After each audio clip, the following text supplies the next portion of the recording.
Claude Paradis. I'm standing here in Le Paradis d'Angély.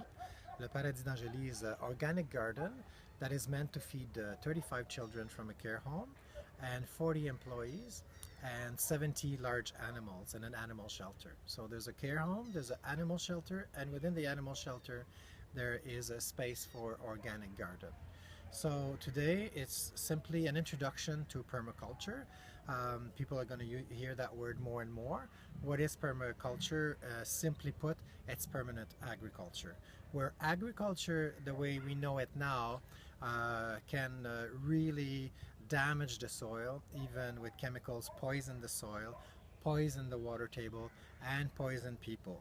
It's really not good for the earth. It's really not good for people the way that a lot of the agriculture is being done. The next step is organic. So when you go organic, you've already moved in a very good direction.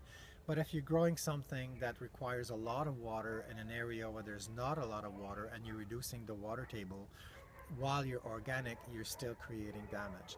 So while organic is a big step forward, it's not just this, it's not the solution, the only solution.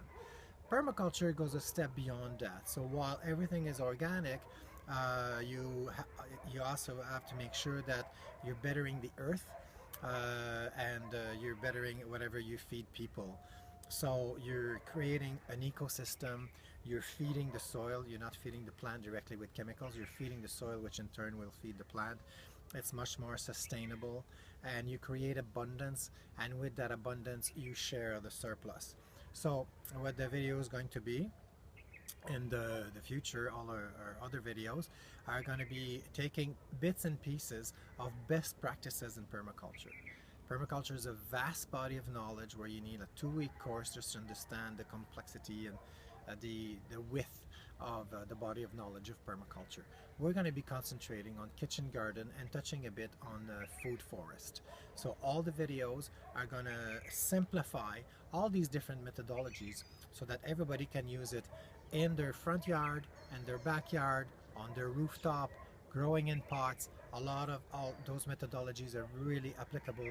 It's logic, it's simply best practices of things that sometimes are hundreds of years old, thousands of years old practices to your old ants recipes and so on, but it's all whatever works really well and doesn't create damage for the earth or for people. Those are the methodologies that permaculture has adopted and is sharing with people. So that's what it's going to be about. See you in the next video.